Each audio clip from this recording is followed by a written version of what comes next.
Vocês podem ter certeza que tem um monte de casa espírita hoje dizendo que a gente reencarnou para sofrer. Tá certo? Tem um monte de espírita dizendo isso. Que bom que nós não fazemos parte desse monte de espíritas que estão pensando assim. Porque cada um entende a vida na proporção do seu empenho, do seu esforço. Nós não somos privilegiados por estarmos diante de uma perspectiva que nos dá felicidade. Nós estamos diante dessa perspectiva porque nós estamos trabalhando por ela. E mesmo quando a perspectiva é colocada, cada um de nós vai absorvê-la num grau diferente. Tá certo? Cada um vai absorver de uma forma diferente. Então é preciso que a gente tenha todos esses fatores em mente. A vida não é uma relação unívoca. Eu faço isso e resulta aquilo. A vida é como se nós vivêssemos no centro de uma esfera. Imagine uma bola, e lá no centro da bola estamos nós. O que nós fazemos irradia para todo o volume da esfera. Então pode encontrar uma quantidade infinita de consequências, impossíveis de serem previstas. Mas eu preciso estar inserida dentro dessa esfera. Porque quando eu vejo a vida numa relação unívoca, eu prevejo para cada coisa que eu faço, para cada opção que eu faço, uma única consequência. E como eu não tenho uma bola de cristal, muito provavelmente a consequência que vai resultar não foi a que eu previ. Eu vou me decepcionar, eu vou me frustrar, eu vou sofrer. Agora, quando eu me vejo no centro de uma esfera, envolvida nessa multiplicidade de fatores, de variáveis, tudo aquilo que resulta do que eu faço, eu entendo como aceitável. Posso não gostar. E quando eu não gosto, eu mudo minha opção. É aí que se dá o aprendizado. Tá certo? Quando eu entendo que a consequência é resultado do que eu fiz, do que eu escolhi, e que para eu ter outra consequência eu tenho que fazer uma escolha diferente, aí eu aprendi. Então, a partir daí, aquele ensinamento não vai mais me ser oferecido, porque eu já venci aquela etapa.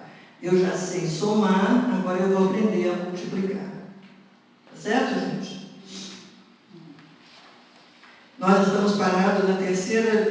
sim, tornar-se um paraíso, quando os homens souberem tornar muito bons, como diz a Márcia. Por sua vez, os corpos que servem de instrumentos aos espíritos em suas encarnações dos diferentes mundos são mais ou menos materiais conforme o grau de pureza que chegaram nos espíritos. Não está dizendo que não vai ter corpo. Percebem isso? Está dizendo que o corpo tem um predomínio cada vez menor do aspecto material, na medida que o espírito é mais, digamos, espírito. Tá bom? É assim, desculpem, é isso o que assinala a diferença entre os mundos que temos de percorrer, porquanto muitas moradas há na casa de nosso Pai, sendo, consequentemente, de muitos graus essas moradas. Tranquilo? Aliás, não só o corpo material, mas também a substância do perispírito não é a mesma em todos os mundos. Não é a mesma nem entre nós. A gente vai moldando, vai fazendo o perispírito da gente com os materiais mais sutis à medida que nós vamos nos tornando mais evoluídos. Então, em cada planeta, a oferta de material para moldar o perispírito é infinita. Quando o espírito é muito prisioneiro na matéria, ele faz um perispírito pesado, cheio de material pesado. Quando é o espírito mais voltado para a espiritualidade, ele organiza o seu perispírito com os elementos mais leves daquele planeta no qual ele está. Então a gente vai mudando a composição do perispírito na medida em que nós vamos evoluindo. Se nós sairmos para o planeta onde a materialidade é muito menor, nós vamos chegar lá, assim que chegarmos, fazendo o nosso perispírito com o material mais denso daquele novo planeta. E à medida que crescermos, nós vamos começar a fazer material menos denso. E como o perispírito é o molde do corpo, o corpo também sofre esse tipo de influência. Então, espíritos mais evoluídos compõem o seu perispírito de maneira diferente do que os menos evoluídos, e esta diferença de composição do perispírito se reflete também no corpo físico. Um médium vidente consegue perceber esse perispírito? Aí depende. Se o vidente vê o desencarnado, ele está vendo o desencarnado com o perispírito que ele se apresenta. Porque o desencarnado tem que ter um corpo, certo? Que é o perispírito. Né? Então vamos supor que daqui a alguns anos eu desencarnei e vou me apresentar para você. Tá bom? Não toma susto não. Está avisando. Tá bom? Aí com que cara que eu vou me apresentar para você? Com esta. Porque se eu me apresentar com qualquer outra, você não vai saber quem é. Entendeu? E quando a gente está desencarnado, a gente pode dar ao perispírito a aparência que a gente queira. Então, o desencarnado que vai mostrar-se para um vidente numa circunstância em que ele precisa ser reconhecido como João, ele vai mostrar-se para o vidente com a aparência que ele tinha quando viveu no corpo chamado João. Tá bom? Paralelamente, ele pode estar encarnado? Não.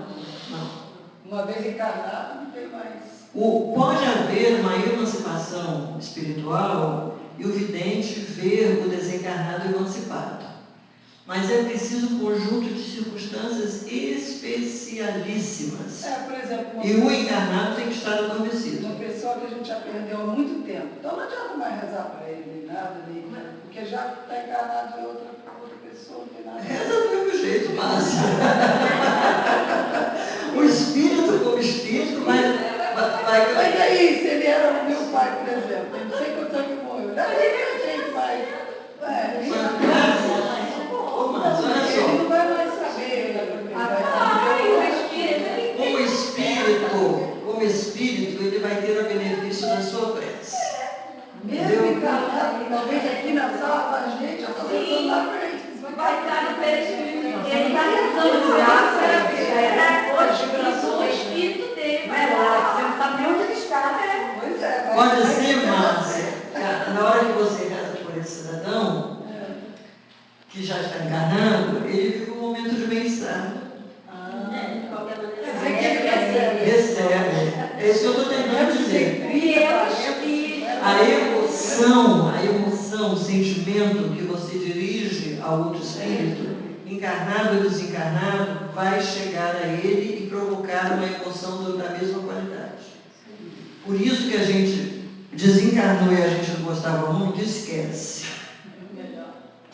Está sendo visível. Sobre os desencarnados, vamos falar só o que for bom. Sobre os encarnados também, de preferência. Mas sobre os desencarnados, se a gente pode falar coisa boa, falemos.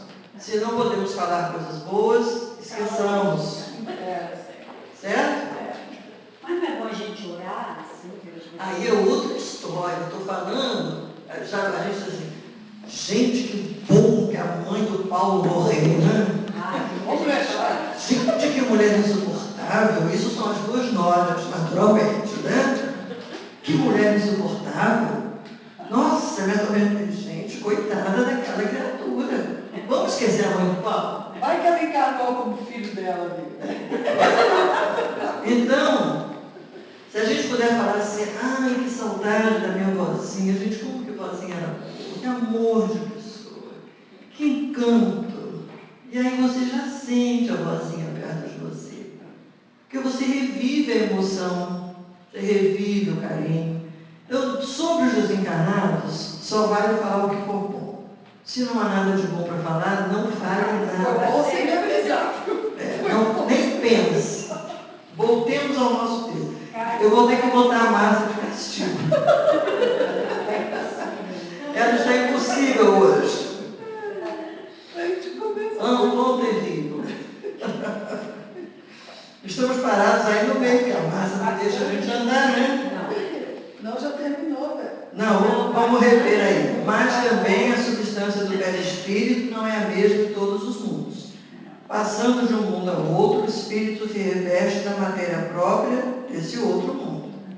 Há mesmo mundos em que o espírito deixa de revestir corpos materiais, só tendo por envoltório o perispírito. E mesmo esse envoltório se torna tão etéreo que para vós, dizem os instrutores da codificação, é como se não existisse. Esse é o estado dos espíritos puros. Vocês vão encontrar alguns autores que dizem que espíritos puros não têm corpo nenhum, nem o perispírito. Eu já vi isso em algum lugar. Isso não existe. Tá bom? Eu já vi. Isso não existe. Não. Gente, você não tem corpo, como é que é? Um precisa do outro. E o que é o espírito sem corpo? Tá certo? Então, isso que está dito aqui, o perispírito é tão etéreo que só é visto por outros espíritos no mesmo nível evolutivo. Então, quem não vê, está escrevendo que o espírito não tinha nenhum corpo material. Mas é impossível, gente. Sem o corpo perispiritual, o espírito é energia pura. Como é que você circunscreve, individualiza, mantém consciência, individualidade? É preciso haver um corpo. E também que finalidade haveria para um espírito sem corpo nenhum? Os espíritos superiores, os espíritos angelicados, tem a sua forma. Ele não é este corpo, mas a sua forma. Isso.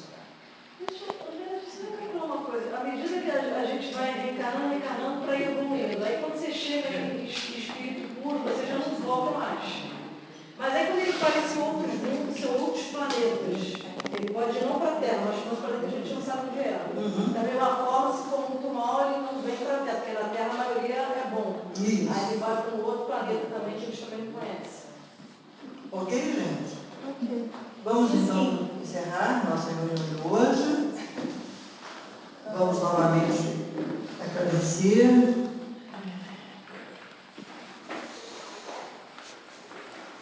Pelo tempo agradável que passamos aqui, sempre de uma forma alegre, sempre contentes. Parece que quando estamos aqui, na verdade, estamos numa recreação e não num processo intenso de aprendizado e de desenvolvimento.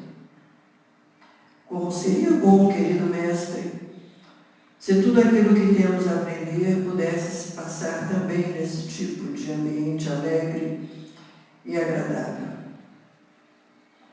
No entanto, sabemos da impossibilidade disso e aceitamos viver a cada dia, em cada momento de cada dia, a experiência própria ao aprendizado que devemos colher.